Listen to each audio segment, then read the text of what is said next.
بسم اللہ الرحمن الرحیم نحمدہ ونصلی علی رسولہ الکریم اللہم صلی علی محمد وعلی آل محمد وبارک وسلم رب اشرح لی صدری ویسر لی امری واحلل عقدۃ من لسانی یفقہوا قولی واجعل لی وزیرا من اہلی آمین یا رب العالمین۔ عزیز طلباء و طالبات، محترم حضرات خواتین اور محترم اساتذہ کرام، السلام علیکم ورحمۃ اللہ وبرکاتہ۔ الحمدللہ دل فاؤنڈیشن کے زیر اہتمام مطالعہ قرآن حکیم برائے طلباء و طالبات کی یہ کلاسز کا سلسلہ جاری ہے، اور آج انشاءاللہ ہم مطالعہ قرآن حکیم کے چوتھے حصے کی 7ویں کلاس آپ کی خدمت میں پیش کر رہے ہیں۔ آپ کے علم ہے کہ سورہ مریم کا مطالعہ جاری ہے۔ آج انشاءاللہ ہم سورہ مریم کی آیات 60 تا 78 60 سے 78 کا مطالعہ کریں گے، اور جو کتاب کے صفحات آپ کے سامنے ہوں گے امید ہے وہ ہیں 31، 32 اور 34، پیج نمبر 31، 32 اور 34۔ تو آج ہماری 7ویں کلاس ہے، چوتھے حصے کا ہم مطالعہ کریں مطالعہ قرآن حکیم کے حوالے سے، اور سورہ مریم کی آیات 60 تا 78 کا پہلے آپ کے سامنے ترجمہ رکھتے ہیں۔ لیکن ترجمے سے پہلے یاد آیا کہ مقاصد مطالعہ کیا کچھ ہم سمجھیں گے، پہلے اس کا جائزہ اور پھر انشاءاللہ آگے بات کو بڑھاتے ہیں۔ مقاصد مطالعہ میں سب سے پہلے جو بات ہم نے سمجھنی ہے، پہلی بات، انبیاء کرام علیہ السلام کے اچھے جانشین کون ہیں اور ان کی کیا صفات ہیں۔ کچھ برے لوگ ہوتے جو اپنے نبیوں کی بات نہیں مانتے، لیکن ان کا ذکر پہلے آ چکا۔ اب وہ لوگ جو اچھے جانشین ہیں، فالوورز، ان کا ذکر آئے گا کہ انبیاء کرام کے اچھے جانشین کون ہیں اور ان کی صفات کیا ہیں۔ دوسرا نقطہ، جنت کا وارث بنائے جانے سے کیا مراد ہے۔ جنت کا وارث بنایا جانا بہت بڑی سعادت ہے، اس سے مراد کیا ہے، اس پر بھی بات ہوگی انشاءاللہ۔ تیسرا نقطہ ہے آخرت کا انکار کرنے والوں کا قیامت کے دن کیا حال ہوگا۔ آج دنیا میں لوگ ہیں انکار کرتے ہیں آخرت کا، مرنے کے بعد کوئی زندگی نہیں، معاذ اللہ، کل کیا حشر ہوگا، اس کا ذکر بھی ہمارے سامنے آیات کی روشنی میں آئے گا۔ چوتھا نقطہ، سرکشی سے کیا مراد ہے، سرکش لوگوں کے لیے عذاب کا ذکر ہے، سرکشی سے مراد کیا ہے، اس پر بھی گفتگو ہوگی۔ اور پانچواں نقطہ ہے جہنم میں کون جھونکا جائے گا، یعنی جہنم میں کس کو ڈالا جائے گا، ان لوگوں کا ذکر بھی آئے گا۔ دعا کرنی چاہیے، اے اللہ ہم سب کو جہنم کی آگ سے محفوظ فرما، اور اے اللہ ہمیں جنت الفردوس عطا فرما۔ یہ کچھ باتیں ہیں جو مزید تفصیل سے آگے انشاءاللہ ہم پڑھیں گے۔ اب آئیے آج کی جو آیات ہیں سورہ مریم کی آیات 60 تا 78، ان کا ترجمہ آپ کے سامنے رکھتے ہیں، متن بھی تلاوت کیا جاتا ہے اور ترجمہ بھی۔ اعوذ باللہ من الشیطان الرجیم، بسم اللہ الرحمن الرحیم۔ الا من تاب، سوائے اس کے جس نے توبہ کی، وآمن، اور ایمان لایا، وعمل صالحا، اور نیک عمل کرتا رہا، فاولئک يدخلون الجنۃ، تو یہی لوگ جنت میں داخل ہوں گے، ولا یظلمون شیئا، اور ان پر کچھ بھی ظلم نہیں کیا جائے گا۔ جنات عدن، ہمیشہ رہنے والے دائمی باغات میں رہیں گے، التی وعد الرحمن، جن کا رحمان نے وعدہ فرمایا ہے۔ اچھا جی، تجوید کا ایک قاعدہ ہے، ہم آپ کو ملا کر بھی پڑھ کر سنا دیتے ہیں۔ جنات عدن التی وعد الرحمن، ہمیشہ رہنے والے دائمی باغات میں رہیں گے جن کا رحمان نے وعدہ فرمایا ہے۔ عبادہ بالغیب، اپنے بندوں سے غائبانہ، جنت غیب میں ہے نا، اللہ نے اس کا وعدہ فرمایا ہے۔ انہ کان وعدہ مأتیا، بے شک اس کا وعدہ پورا ہونے والا ہے۔ لا یسمعون فیہا لغوا، وہ اس میں کوئی بیکار بات نہیں سنیں گے، الا سلاما، صرف سلام سنیں گے۔ وَلَهُمْ رِزْقُهُمْ فِيهَا بُكْرَةً وَعَشِيًّا، اور اس میں ان کے لیے ان کا رزق صبح و شام ہوگا۔ تِلْكَ الْجَنَّةُ، یہی وہ جنت ہے، الَّتِي نُورِثُ مِنْ عِبَادِنَا، جس کا وارث ہم اپنے بندوں میں سے بنائیں گے۔ یہاں بھی تجوید کا ایک قاعدہ ہے، ملا کر پڑھ دیتے ہیں۔ تِلْكَ الْجَنَّةُ الَّتِي نُورِثُ مِنْ عِبَادِنَا، یہی وہ جنت ہے جس کا وارث ہم اپنے بندوں میں سے بنائیں گے، من کان تقیہ، اس کو جو پرہیزگار ہے۔ اگلی آیات ہیں سورہ مریم کی آیات 64 تا 67۔ وَمَا نَتَنَزَّلُ إِلَّا بِأَمْرِ رَبِّكَ، اور ہم فرشتے آپ کے رب کے حکم کے بغیر نہیں اترتے۔ لَهُ مَا بَيْنَ أَيْدِينَا، سب اسی کا ہے جو کچھ ہمارے آگے ہے، وَمَا خَلْفَنَا، اور جو ہمارے پیچھے ہے، وَمَا بَيْنَ ذَلِكَ، اور جو اس کے درمیان ہے۔ وَمَا كَانَ رَبُّكَ نَسِيًّا، اور آپ کا رب بھولنے والا نہیں ہے۔ رب السماوات والارض، وہ رب ہے آسمانوں اور زمینوں کا، وما بینہما، اور جو ان دونوں کے درمیان ہے، فَاعْبُدْهُ تو آپ اسی کی عبادت کیجئے، وَاسْطَبِرْ لِعِبَادَتِهِ اور اسی کی عبادت پر ثابت قدم رہیے، هَلْ تَعْلَمُ لَهُ سَمِيًّا کیا آپ اس کا کوئی اور بھی ہم نام جانتے ہیں؟ وَيَقُولُ الْإِنسَانُ اور انسان کہتا ہے کہ أَإِذَا مَا مِتُّ کیا جب میں مر جاؤں گا، لَسَوْفَ أُخْرَجُ حَيًّا تو ضرور عنقریب زندہ کر کے نکالا جاؤں گا۔ أَوَلَا يَذْكُرُ الْإِنسَانُ کیا انسان کو یہ یاد نہیں، أَنَّا خَلَقْنَاهُ مِن قَبْلُ کہ بے شک اس سے پہلے ہم نے اسے پیدا کیا، وَلَمْ يَكُ شَيْئًا جبکہ وہ کچھ بھی نہ تھا۔ اگلی آیات سورہ مریم آیات 68 تا 72، فَوَرَبِّكَ تو آپ کے رب کی قسم، لَنَحْشُرَنَّهُمْ وَالشَّيَاطِينَ ہم انہیں اور شیطانوں کو ضرور جمع کریں گے، ثُمَّ لَنُحْضِرَنَّهُمْ پھر یقیناً ہم ان سب کو حاضر کریں گے، حول جہنم جثیّا جہنم کے گرد گھٹنوں کے بل گرے ہوئے، ثُمَّ لَنَنزِعَنَّ مِن كُلِّ شِيعَةٍ پھر ہم ہر گروہ میں سے ان لوگوں کو ضرور کھینچ کر نکالیں گے، ایہم اشد علی الرحمن عتیہ جو رحمان کے خلاف زیادہ سخت سرکش تھے، ثم لنحن اعلم پھر یقیناً ہم خوب جانتے ہیں، بالذین ہم اولا بہا صلیہ ان کو جو اس جہنم میں جھونکے جانے کے زیادہ حقدار ہیں، وَإِن مِّنکم إِلَّا وَارِدُهَا اور تم میں سے ہر ایک اس جہنم پر سے گزرنے والا ہے، کان علی ربک حتما مقضیا یہ آپ کے رب کا حتمی فیصلہ ہے، ثم ننجی الذین اتقوا پھر ہم پرہیزگاروں کو نجات دیں گے، ونذر الظالمین فیہا جثیا اور ظالموں کو اس میں گھٹنوں کے بل گرے ہوئے چھوڑ دیں گے۔ اگلی آیات سورہ مریم آیات 73 تا 75، وَإِذَا تُتْلَى عَلَيْهِمْ آيَاتُنَا بَيِّنَاتٍ اور جب ان پر ہماری واضح آیات پڑھی جاتی ہیں، قَالَ الَّذِينَ كَفَرُوا لِلَّذِينَ آمَنُوا تو جنہوں نے انکار کیا وہ مؤمنوں سے کہتے ہیں کہ أَيُّ الْفَرِيقَيْنِ خَيْرٌ مَقَامًا کہ دونوں گروہوں میں سے کون مقام کے اعتبار سے بہتر ہے، وَأَحْسَنُ نَدِيًّا اور مجلس کے اعتبار سے اچھا ہے، وَكَمْ أَهْلَكْنَا قَبْلَهُمْ مِنْ قَرْنٍ اور ہم ان سے پہلے کتنی ہی قومیں ہلاک کر چکے ہیں، ہم أَحْسَنُ أَثَاثًا وَرِئِيًّا جو ساز و سامان اور نمود و نمائش میں ان سے کہیں اچھی تھیں۔ قل آپ فرما دیجئے، من کان فی الضلالۃ جو شخص گمراہی میں مبتلا ہو، فلیمدد لہ الرحمن مدا تو رحمان بھی اسے ڈھیل دیتا ہے، حتی اذا رأوا یہاں تک کہ جب وہ دیکھیں گے، ما یوعدون جس کا ان سے وعدہ کیا جاتا ہے، اما العذاب و اما الساعہ یعنی عذاب یا قیامت کو، فَسَيَعْلَمُونَ پھر ان قریب انہیں معلوم ہو جائے گا، من هو شر مکانا کہ کون ہے برے مقام والا، وَأَضْعَفُ جُنْدًا اور کس کا گروہ کمزور ہے۔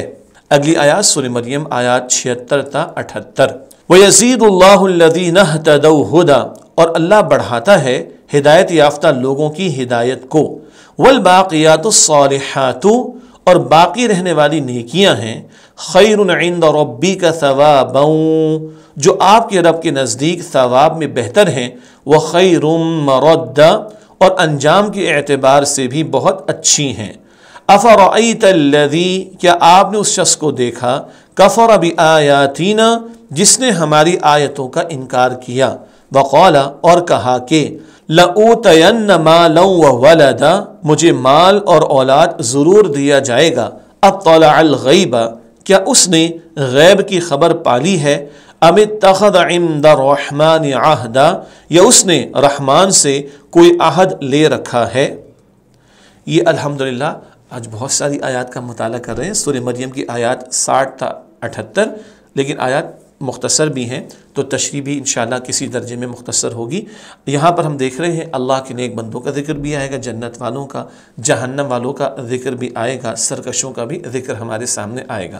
اب آئیے آیات کی تشریح کی طرف چلتے ہیں۔ سورہ مریم کی آیت نمبر 60، إلا من تاب وآمن وعمل صالحا فأولئك يدخلون الجنة ولا يظلمون شيئا، سوائے اس کے جس نے توبہ کی اور ایمان لایا اور نیک عمل کرتا رہا تو یہی لوگ جنت میں داخل ہوں گے اور ان پر کچھ بھی ظلم نہیں کیا جائے گا۔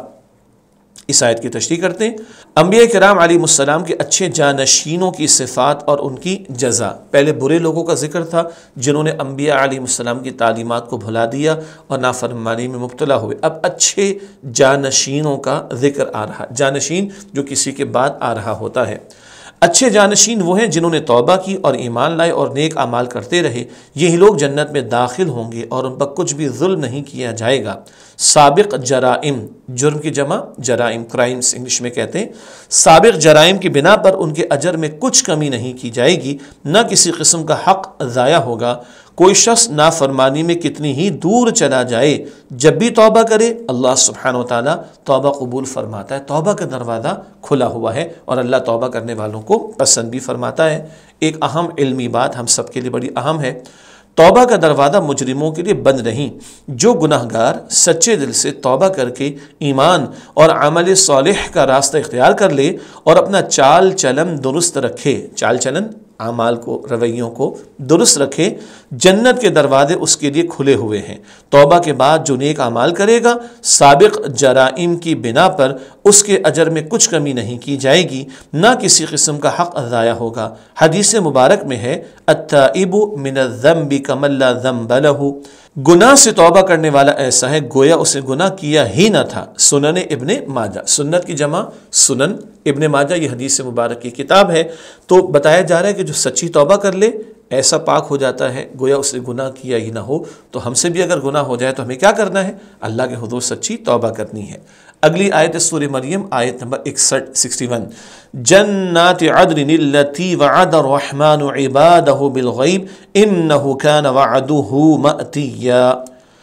ترجمہ، ہمیشہ رہنے والے دائمی باغات میں رہیں گے جن کا رحمان نے وعدہ فرمایا ہے اپنے بندوں سے غائبانہ، بے شک اس کا وعدہ پورا ہونے والا ہے۔ جنت کی صفات بیان ہو رہی۔ آیت میں مذکور ہے کہ وہ ہمیشہ رہنے والے باغات ہیں اور رحمان نے اپنے نیک بندوں سے اس کا وعدہ فرمایا ہے جسے انہوں نے نہیں دیکھا۔ غیب میں ہے نا، دیکھا نہیں جنت کو، رحمان کا وعدہ مگر سچا ہے۔ رحمان کا وعدہ یقینی ہے جو پورا ہو کر رہنے والا ہے، کیونکہ اللہ سبحانہ وتعالی اپنے وعدے کے خلاف کچھ نہیں فرماتا۔ اللہ تو سچا ہے اور اللہ تعالیٰ کا وعدہ بھی سچا ہے۔ اللہ ہمیں یقین عطا فرمائے اور ایمان لانے والے ہم تو ہیں، اللہ ہمیں نیک اعمال کر کے جنت پانے کی توفیق عطا فرمائے۔ سورہ مریم کی آیت نمبر 62 لا يسمعون فيها لغوا الا سلاما ولهم رزقهم فيها بكرة وعشيا۔ ترجمہ، وہ اس میں کوئی بیکار بات نہیں سنیں گے، صرف سلام سنیں گے اور اس میں ان کے لیے ان کا رزق صبح و شام ہوگا۔ جنت کی کیفیت بیان ہو رہی۔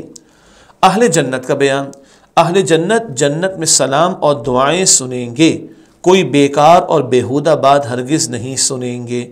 کس قدر بڑی نعمت ہے۔ آج دنیا میں آدمی نیک رہنا چاہتا ہے، پاک رہنا چاہتا ہے، دائیں بائیں سے غلط باتیں سننی پڑ جاتی ہیں، کانوں میں باتیں پڑ جاتی ہیں۔ جنت سلامتی کا گھر ہے، ایسا کوئی بیکار کام، بیکار بات، بیہودہ بات وہاں پر نہیں سنیں گے۔ نیز اہل جنت کو جنت میں صبح و شام رزق دیا جائے گا، یعنی ہر وقت جب وہ چاہیں گے اور جب خواہش کریں گے خوب ملے گا، جس قدر کھانا چاہیں گے خوب کھائیں گے۔ سچی بات عرض کروں، وہاں واش روم کا معاملہ بھی نہیں ہوگا۔ حدیث مبارک میں آتا ہے خوشبو بھری ڈکار سی آئے گی، سب ہضم ہو جائے گا۔ آل یو کین ایٹ وہاں جنت میں ہے۔ دنیا میں زیادہ کھاؤ تو پیٹ بڑھ جاتا ہے اور کبھی کبھی پریشانی ہو تو ہاسپٹل بھی جانا پڑ جاتا ہے۔ وہاں جنت میں اس طرح کا کوئی مسئلہ نہیں ہوگا۔ اللہ تعالی ہم سب کو جنت الفردوس عطا فرمائے۔ سورہ مریم آیت نمبر 63 تلک الجنت التی نورث من عبادنا من کان تقیا۔ اس کا ترجمہ، یہی وہ جنت ہے جس کا وارث ہم اپنے بندوں میں سے بنائیں گے اس کو جو پرہیزگار ہے۔ یہ آیت نمبر 63 ہے سورہ مریم کی۔ جنت کے وارثوں کا بیان، جنت کا وارث اللہ سبحانہ وتعالیٰ کے پسندیدہ بندوں یعنی پرہیزگاروں کو بنایا جائے گا۔ پرہیزگار کون ہوتے ہیں؟ گناہوں سے بچنے والے، متقی کون ہوتے؟ گناہوں سے بچنے والے، ان کو جنت کا وارث بنایا جائے گا۔ جس طرح اللہ سبحانہ وتعالیٰ نے ورثاء کا حصہ وراثت میں مقرر فرما دیا ہے، جو مل کر رہتا ہے اس میں کسی کمی بیشی کا امکان نہیں۔ وارث کی جمع ورثہ، ہیئرس انگلش میں کہا جاتا ہے نا۔ وراثت جب کسی کا انتقال ہوتا ہے تو مال تقسیم ہوتا ہے، اس کو وراثت کہتے ہیں۔ کچھ لوگوں کے حصے اللہ تعالیٰ نے مقرر فرما دی، قرآن پاک میں سورہ نساء کی آیت نمبر 11 اور 12 میں ان حصوں کا ذکر بھی آیا ہے، تو وہ کوئی نہ کم کر سکتا ہے نہ زیادہ۔ وارث کا حصہ مقرر ہوتا ہے، پکا ہوتا ہے۔ اللہ جنت والوں کے لیے فرما رہا ہے، آگے لکھا ہے ہم نے، اسی طرح اللہ سبحانہ وتعالیٰ کے پسندیدہ بندوں کو جنت کا وارث بنا دیا گیا ہے، اور جنت کا ملنا انہیں اسی طرح یقینی ہے۔ جیسے وارث کا حصہ پکا ہوتا ہے، اللہ کے متقی بندوں کے لیے جنت کا حصہ اور جنت کا ملنا بالکل یقینی بات ہے۔ اللہ ہم سب کو عطا فرمائے۔ سورہ مریم کی آیت نمبر 64، وَمَا نَتَنَزَّلُ إِلَّا بِأَمْرِ رَبِّكَ لَهُ مَا بَيْنَ أَيْدِينَا وَمَا خَلْفَنَا وَمَا بَيْنَ ذَلِكَ وَمَا كَانَ رَبُّكَ نَسِيًّا۔ اس کا ترجمہ، اور ہم فرشتے آپ کے رب کے حکم کے بغیر نہیں اترتے، سب اسی کا ہے، جو کچھ ہمارے آگے ہے اور جو ہمارے پیچھے ہے اور جو اس کے درمیان ہے، اور آپ کا رب بھولنے والا نہیں ہے۔ یہ آیت نمبر 64 کا ترجمہ۔ اس آیت کی تشریح اور ایک اہم نقطہ مزید توجہ سے سماعت فرمائیے گا۔ فرشتوں کا نزول، نبی اکرم صلی اللہ علیہ وآلہ وسلم کی خواہش تھی کہ فرشتہ جلدی جلدی وحی کے ساتھ نازل ہو۔ اس پر فرشتے نے عرض کیا کہ ہم اپنی مرضی سے اللہ سبحانہ وتعالیٰ کے حکم کے بغیر نہیں اترتے، بلکہ فرشتے اس وقت نازل ہوتے ہیں جب اللہ سبحانہ وتعالیٰ انہیں حکم فرماتا ہے۔ جبریل علیہ السلام وحی لے کر اللہ کے رسول کے پاس آتے صلی اللہ علیہ وسلم، تو حضور چاہتے بار بار آئے تاکہ بار بار اللہ کی وحی پہنچے، تو انہوں نے عرض کی ہے کہ ہم تو اللہ کے حکم سے ہی نازل ہوتے ہیں۔ اچھا ہم کیوں کہہ رہے ہیں؟ جبریل اکیلے نہیں آتے علیہ السلام، کئی مرتبہ آپ کے ساتھ اور فرشتے بھی آیا کرتے تھے، تو بتا رہے ہیں کہ ہم تو اللہ کے حکم سے نازل ہوتے ہیں۔ آیت میں مذکور اللہ سبحانہ وتعالیٰ کی شان، مذکور یعنی جس کا ذکر ہوا ہے اوپر، فرشتے نے اللہ سبحانہ وتعالیٰ کی شان بیان کرتے ہوئے فرمایا کہ سب اسی اللہ کا ہے، جو کچھ ہمارے آگے ہے، جو کچھ ہمارے پیچھے ہے اور جو کچھ ان کے درمیان ہے۔ کیا مطلب؟ یعنی کل کی کل کائنات اللہ سبحانہ وتعالیٰ ہی کی ہے، ہمارے آگے، ہمارے پیچھے، ہمارے درمیان، سب کچھ جو اس کائنات میں کس کا ہے؟ اللہ سبحانہ وتعالیٰ کا۔ نیز فرشتوں نے اللہ سبحانہ وتعالیٰ کی یہ صفت بیان فرمائی کہ آپ صلی اللہ علیہ وآلہ وسلم کا رب بھولنے والا نہیں، یعنی اللہ سبحانہ وتعالیٰ جو چاہتا ہے وہی فرماتا ہے، اور کوئی ایسی بات نہیں ہے جو اللہ سبحانہ وتعالیٰ بھول گیا ہو معاذ اللہ، اور جس کے نازل کرنے کا خیال نہ رہا ہو معاذ اللہ۔ نہیں، اللہ نے جو چاہا کلام عطا فرمایا۔ ہاں فرشتے اللہ کے حکم سے ہی نازل ہوتے ہیں، اور اللہ کچھ بھولتا نہیں ہے، جیسے کہ مشرک قسم کے لوگ اعتراضات کرتے تھے معاذ اللہ۔ آیت نمبر 65، رب السماوات والارض وما بینہما فاعبدہ واصطبر لعبادتی هل تعلم له سمیہ۔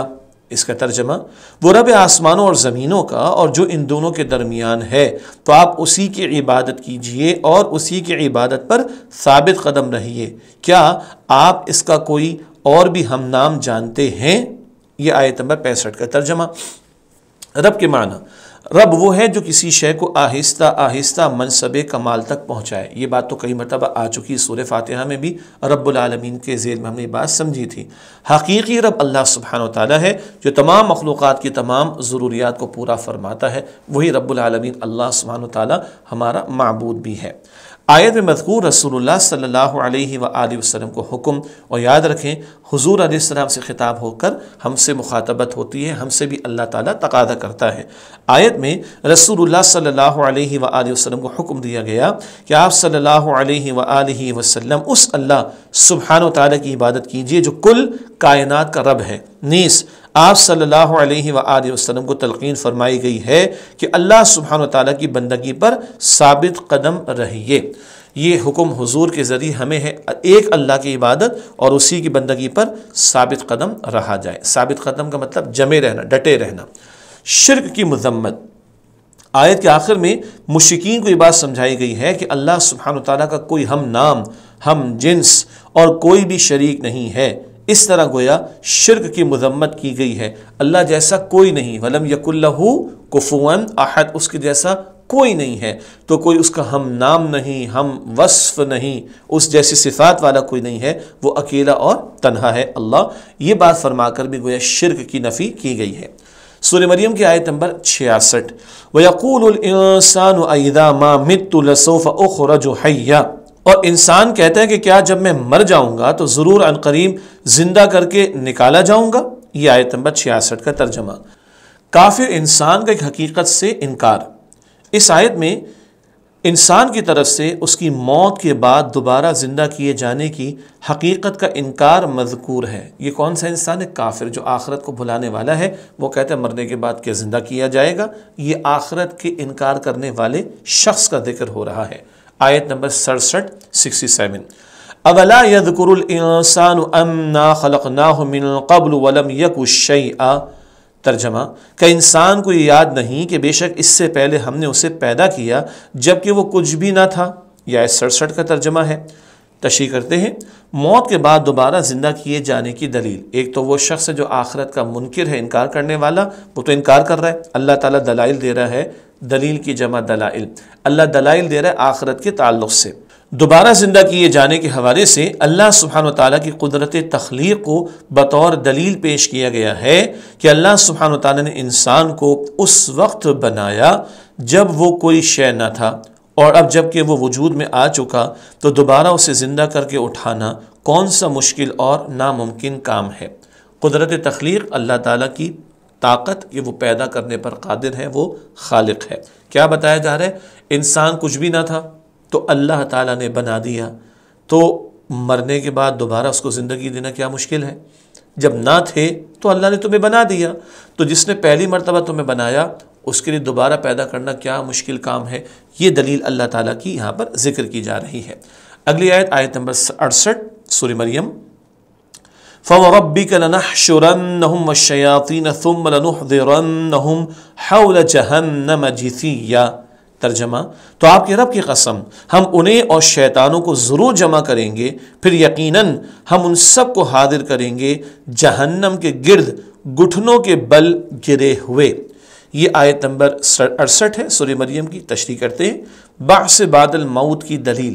بعث بعد الموت، مرنے کے بعد دوبارہ زندگی۔ ہمارے عقائد میں ہے نا، ایمان مفصل ہم پڑھتے ہیں، والبعث بعد الموت، وہی الفاظ ہیں۔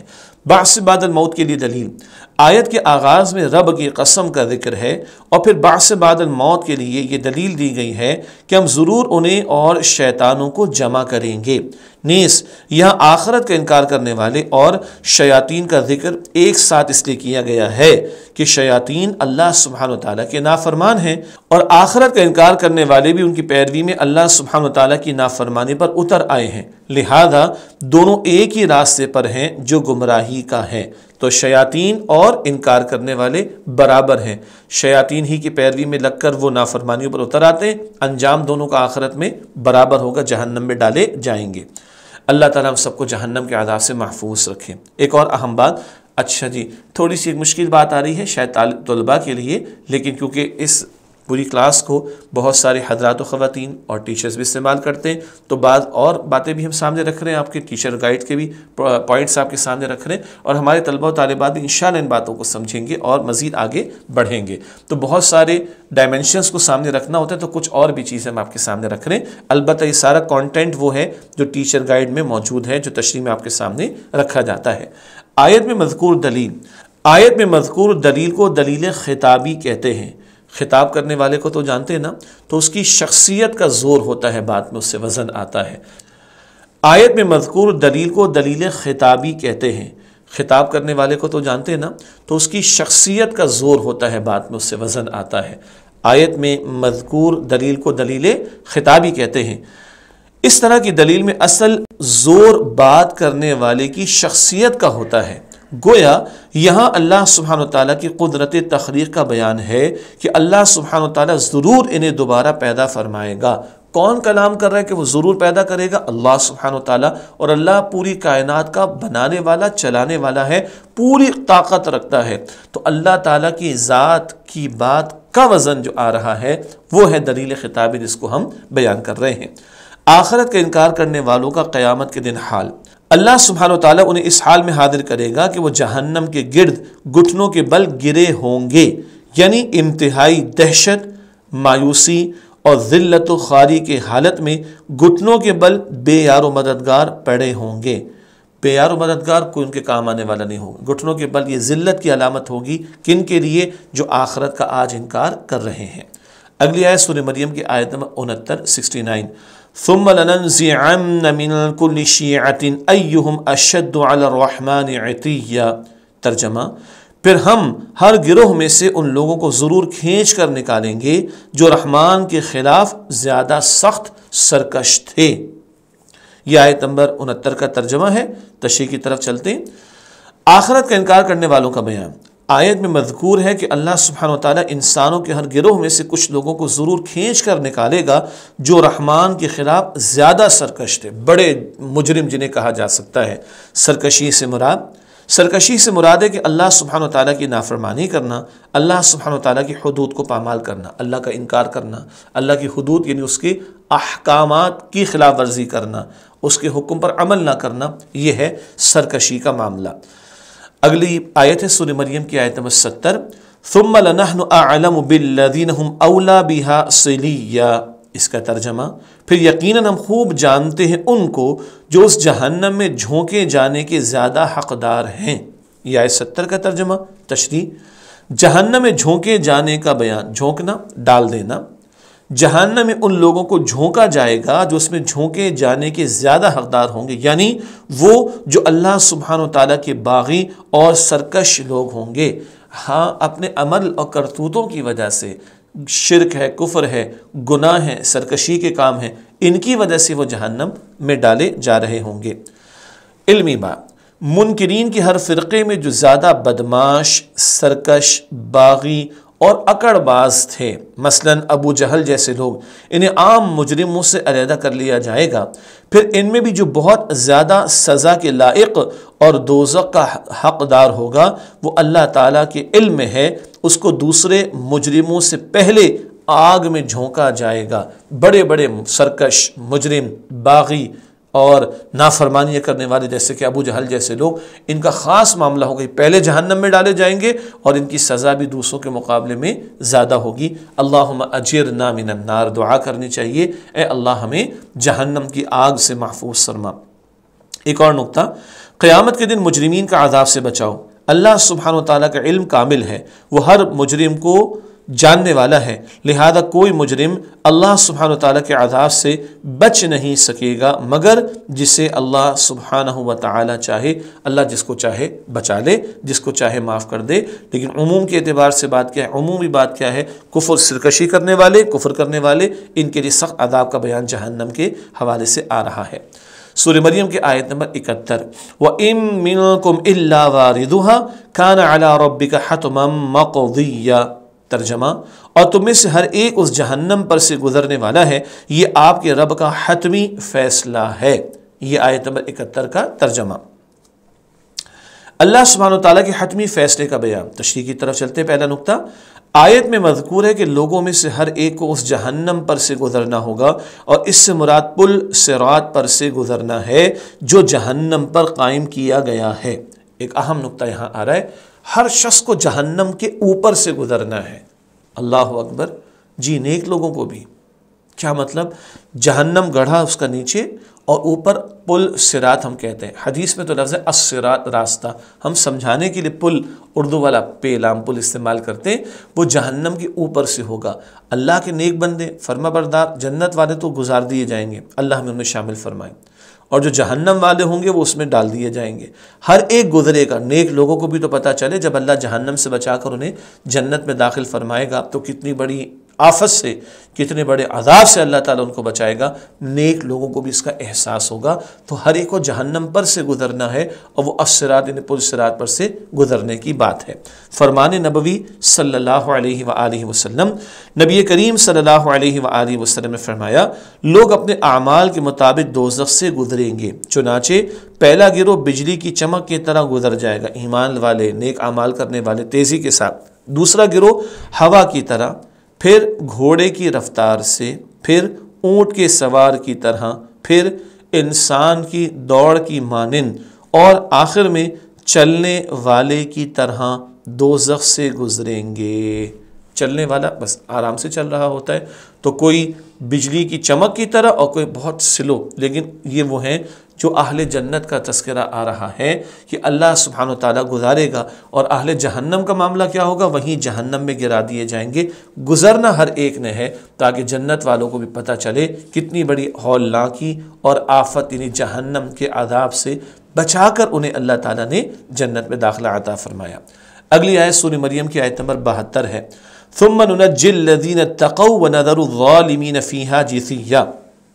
ترجمہ، پھر ہم پرہیزگاروں کو نجات دیں گے اور ظالموں کو اس میں گھٹنوں کے بل گرے ہوئے چھوڑ دیں گے۔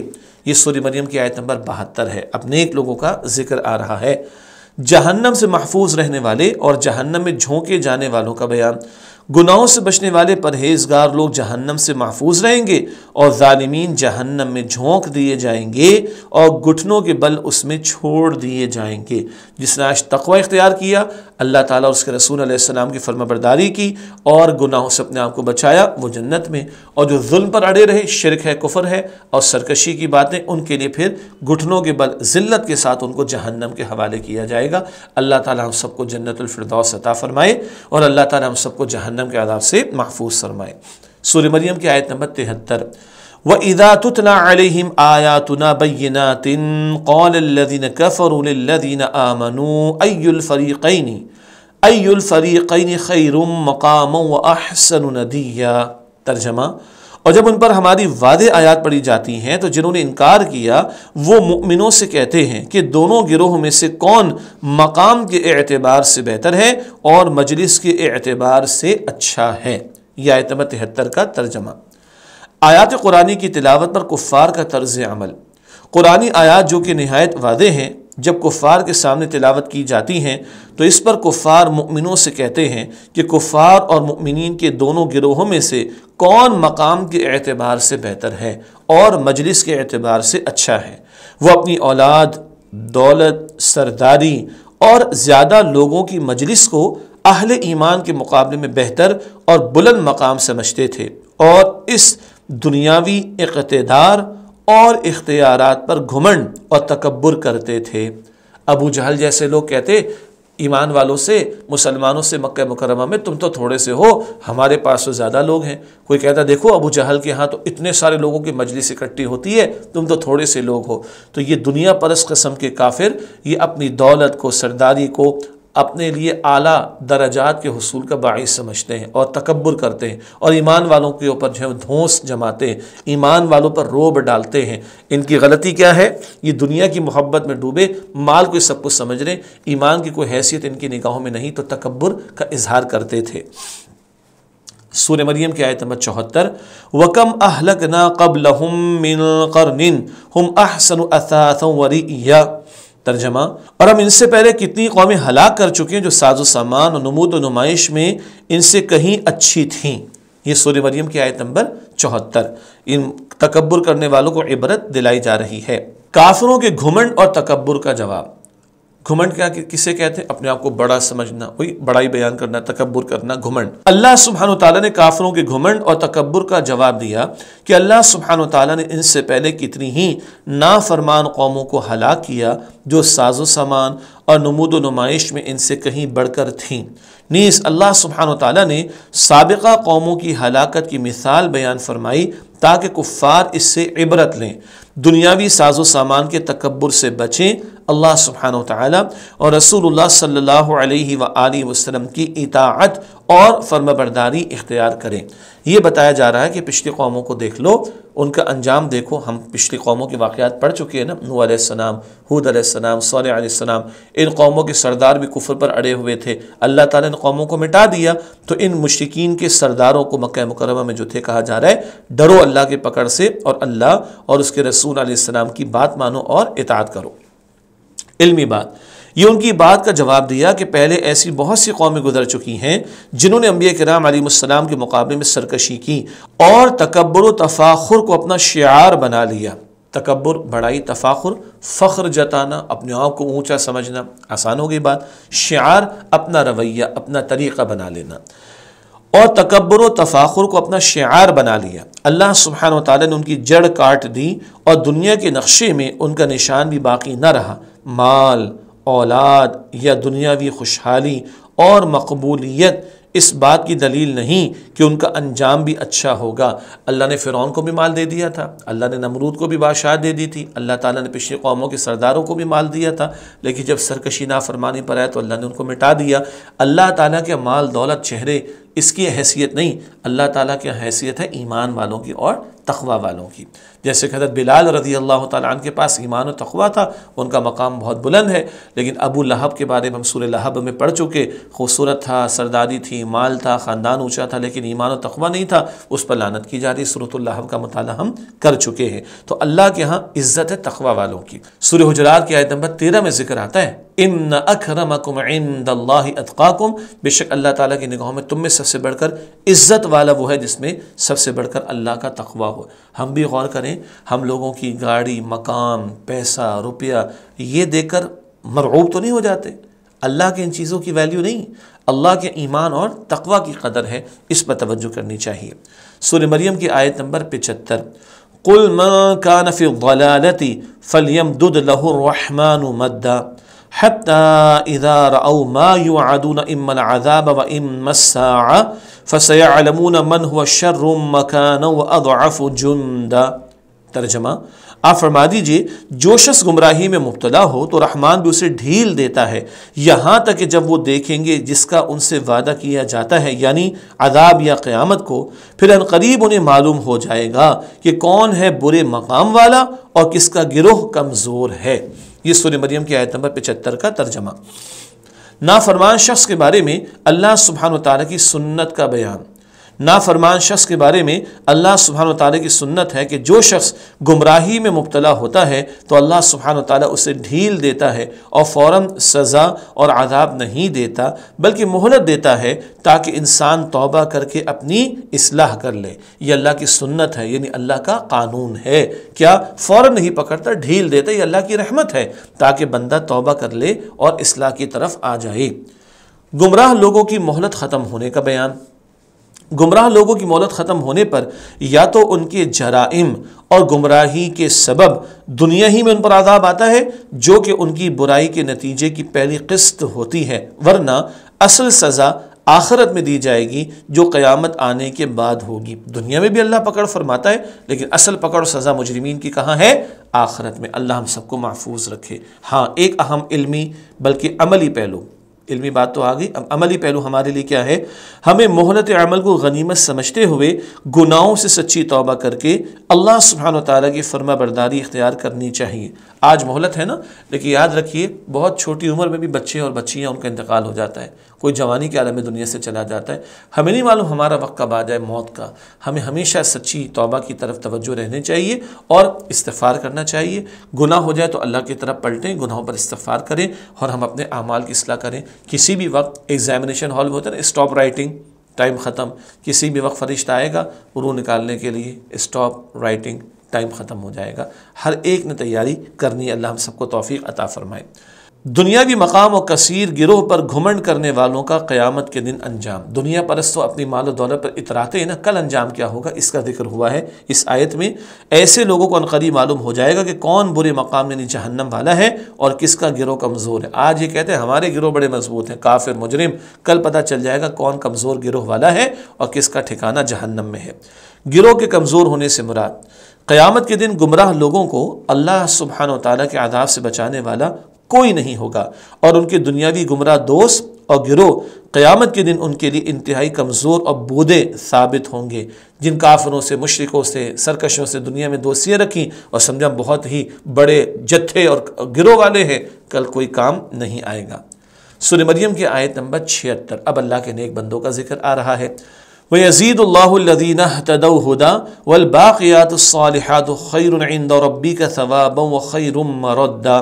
ترجمہ، اور اللہ بڑھاتا ہے ہدایت یافتہ لوگوں کی ہدایت کو، اور باقی رہنے والی نیکیاں ہیں جو آپ کے رب کے نزدیک ثواب میں بہتر ہیں اور انجام کے اعتبار سے بھی بہت اچھی ہیں۔ یہ آیت نمبر 76 ہے۔ تشریح: ہدایت یافتہ لوگوں پر اللہ سبحانہ وتعالیٰ کے فضل کا بیان۔ ہدایت یافتہ لوگوں کو اللہ سبحانہ وتعالی مزید ہدایت میں بڑھاتا ہے۔ ہم دعا کرتے ہیں نا سورہ فاتحہ میں اہدنا الصراط المستقیم، بار بار ہدایت کی ضرورت ہے نا، تو اللہ ہدایت یافتہ لوگوں کو مزید ہدایت عطا فرماتا ہے۔ پاک باز لوگ جب اللہ سبحانہ وتعالی کی ہدایت قبول کر لیتے ہیں تو وہ مزید توفیق و استعداد کے دروازے کھول دیتا ہے۔ استعداد کہتے ہیں صلاحیت کو، کیپیسٹی کو۔ بندہ اللہ کی طرف آئے، ہدایت کی دعا کرتا ہوا آئے، سچی طلب کے ساتھ آئے، اللہ توفیق بھی دیتا ہے اور مزید صلاحیتوں کے لیے استعداد، صلاحیتوں کے لیے دروازے کھول دیتا ہے اور ان کے دلوں کو معارف و حکم سے معمور کر دیتا ہے۔ یہ تھوڑا مشکل لفظ آ گیا۔ معارف یعنی اللہ تعالیٰ کی معرفت، ایک لفظ آپ نے سنا ہوگا، پہچان میں چیزوں کا آ جانا۔ حکم حکمت کی جمع ہے، وزڈم کی باتیں، دانائی کی باتیں، اور ان کے دلوں کو معارف و حکم سے معمور کر دیتا ہے۔ وہ نیکی اور تقوی کی صحیح قدر و قیمت سے آگاہ ہو جاتے ہیں۔ ان کی زندگی کا نصب العین یہی قرار پاتا ہے کہ وہ دنیا میں اللہ سبحانہ وتعالیٰ کے فرما بردار اور اطاعت شعار ہو کر رہیں۔ اطاعت شعار، اطاعت کرنے والے، احکام پر عمل کرنے والے۔ انہیں معلوم ہو جاتا ہے کہ اس فانی دنیا میں باقی اور ہمیشہ رہنے والی چیز مال و دولت اور اولاد کی فراوانی نہیں، فراوانی کثرت، یہ باقی رہنے والی شے نہیں، بلکہ اعمال صالحہ اور نیکیاں ہیں جو مال اور نتیجے کے لحاظ سے دنیا کی تمام نعمتوں سے بہتر ہیں۔ ہدایت کی ترقی یہی ہے کہ دین کی راہیں کھلتی چلی جاتی ہیں، عبادت میں لطف آتا ہے اور دینی تعلیمات پر عمل پیرا رہنے کو جی چاہتا ہے۔ یہ ہے مستقل ہدایت کا ملنا، اور اسی کی دعا ہمیں دل سے مانگنی چاہیے اللہ سے سورۃ الفاتحہ میں۔ ہدایت سے مراد رہنمائی، طریقہ، سیرت، یعنی وہ سیدھا راستہ جس کا ذکر قرآن حکیم اور رسول اللہ صلی اللہ علیہ وآلہ وسلم فرماتے ہیں۔ قرآن کریم کے ناموں میں سے ایک نام الہدا ہے، یعنی ہدایت، دی گائیڈنس۔ تو اللہ تعالیٰ نے قرآن پاک میں اور رسول اکرم علیہ السلام کے ذریعے ہماری ہدایت کا سامان کیا ہے۔ فائدہ مند اور باقی رہنے والی چیزوں کا بیان، یہ بات اشارتاً آئی تھی، ایک اور مرتبہ اس کو سمجھتے ہیں۔ نیکیاں باقی رہنے والی بھی ہیں اور انسان کے لیے فائدہ مند بھی۔ نیکیاں اللہ سبحانہ وتعالیٰ کے نزدیک ثواب کے اعتبار سے بھی بہتر ہیں اور آخرت میں انجام کے اعتبار سے بھی بہت اچھی ہیں۔ اور آپ کو پتہ ہے کہ صدقہ جاریہ بھی کسی شے کا نام، ہم نیکی کرتے ہوئے کسی کو نیکی پر لگائیں، جب تک وہ نیکی کرے گا ہمارا بھی نیکیوں کا جو کھاتا ہے، اکاؤنٹ ہے، وہ چلتا رہے گا۔ نیکیاں کام آنے والی ہیں۔ دولت تو قبر کے باہر رہ جاتی ہے، اور جو کفن پہناتے ہیں نا مردے کو، اس میں جیب بھی نہیں ہوتا کہ کچھ روپے بھی اس میں ڈال دیے جائیں، کفن میں جیب بھی نہیں ہوتا۔ ہمارا ایمان ہے اور ہماری نیکیاں جو ہمارے ساتھ جانے والی ہیں۔ سورہ مریم کی آیت نمبر 77 ہے، افرأیت الذی کفر بآیاتنا وقال لأوتین مالا وولدا۔ ترجمہ، کیا آپ نے اس شخص کو دیکھا جس نے ہماری آیتوں کا انکار کیا اور کہا کہ مجھے مال اور اولاد ضرور دیا جائے گا؟ اللہ سبحانہ تعالیٰ کی آیات کا انکار کرنے والے ایک کردار ہے، اس کا ذکر ہو رہا ہے۔ مذکورہ آیت میں اللہ سبحانہ وتعالیٰ کی آیات کا انکار کرنے والے شخص کی خوش فہمی کا بیان ہے۔ وہ کہتا ہے کہ مجھے مال اور اولاد ضرور دیا جائے گا۔ اس خوش فہمی کی اصل وجہ یہ ہوتی ہے کہ لوگوں کو اللہ سبحانہ وتعالیٰ دنیا میں مال اور اولاد دے کر نوازتا ہے، جو کہ ایک امتحان ہے۔ تاہم دنیا پرستوں کو یہ گمان ہوتا ہے کہ ہمارے اندر کوئی ایسی خوبی ہے کہ جس کی وجہ سے اللہ سبحانہ وتعالیٰ نے ہمیں دنیا میں نوازا ہے، وہ آخرت میں بھی ہمیں نوازے گا۔ اللہ نے مال اولاد سب کچھ امتحان کے طور پر دیا، لیکن جو دنیا ہی کی پوجا کرنے والے، دنیا ہی کو سب کچھ سمجھنے والے، وہ سمجھتے بہت اچھے، حالانکہ ایسا نہیں، یہ تو امتحان کے طور پر اللہ تعالیٰ نے عطا فرمایا۔ مال کا آ جانا کسی کے پاس یہ کوئی اللہ تعالیٰ کی رضا کی علامت نہیں ہے، ورنہ قارون کے پاس بڑی دولت تھی، ابو لہب کے پاس بھی بڑی دولت تھی، نہیں، ایمان و تقوی اصل شے ہے اللہ کی نگاہوں میں۔ آخری آیت ہے اور آج کی کلاس کی آخری آیت ہے، سورہ مریم کی آیت نمبر 78، اطلع الغیب ام اتخذ عند الرحمن عہدا۔ ترجمہ، کیا اس نے غیب کی خبر پالی ہے یا اس نے رحمان سے کوئی عہد لے رکھا ہے؟ یہ سورہ مریم کی آیت نمبر 78 ہے۔ یہ کافر انسان کا ذکر ہے، اور آئندہ کی کلاس میں بھی کچھ آیات اس سے متعلق ہمارے سامنے آئیں گی انشاءاللہ۔ اس آیت کی تشریح کرتے ہیں۔ اللہ سبحانہ وتعالیٰ کی آیات کا انکار کرنے والے کی خوش فہمی کا رد اللہ سبحانہ و تعالیٰ نے ارشاد فرمایا کہ کیا ایسے شخص نے غیب کی خبریں پالی ہیں کہ وہ آخرت میں بھی نوازا جائے گا، یا ایسے شخص نے اللہ تعالیٰ سے کوئی وعدہ لے رکھا ہے کہ اسے دنیا اور آخرت میں انعامات ہی ملتے رہیں گے؟ کوئی غیب کی خبریں مل گئی اس کو، بڑا گھمنڈ کر رہا ہے، تکبر کر رہا ہے، اپنے آپ کو سب کچھ سمجھ رہا ہے، یا کوئی اللہ سے اس نے وعدہ لے رکھا ہے؟ استغفر اللہ، ایسا کوئی معاملہ نہیں ہے، بلکہ کفر پہ اڑا رہے گا تو آخرت میں جہنم میں ہوگا۔ عملی پہلو، آخرت کی زندگی میں کس کے ساتھ کیا معاملہ کیا جائے گا یہ اللہ سبحانہ و تعالیٰ کے علم میں ہے، لہذا ہمیں خوش فہمیوں میں مبتلا ہونے کے بجائے حسن عمل کی فکر کرتے ہوئے اللہ سبحانہ و تعالیٰ سے خاص فضل و کرم کی طلب اور امید رکھنی چاہیے۔ حسن عمل، عمدہ عمل، کیا مطلب؟ خوش فہمی میں مبتلا نہ ہو جائیں، بھئی بس ٹھیک ہے، سب ٹھیک ہے، ہم تو بخشے بخشائے، نہیں، ایمان لا کر نیک عمل کرنا ہے۔ آمنوا وعاملوا الصالحات بار بار قرآن پاک میں آتا ہے، ان کے لیے اللہ تعالیٰ کی طرف سے جنت کا وعدہ ہے۔ اللہ تعالیٰ ہمیں سرکشی، گمراہی اور نافرمانی سے بچائے، اور اللہ ایمان اور نیک اعمال کی ہمیں توفیق عطا فرمائے۔ اللہ تعالیٰ ہم سب کو جنت الفردوس عطا فرمائے، اللہ تعالیٰ ہم سب کو جہنم سے محفوظ رکھے۔ انشاءاللہ اگلی کلاس میں پھر آپ سے ملاقات ہوتی ہے، تب تک کے لیے اجازت، وآخر دعوانا الحمد للہ رب العالمین، والسلام علیکم ورحمۃ اللہ وبرکاتہ۔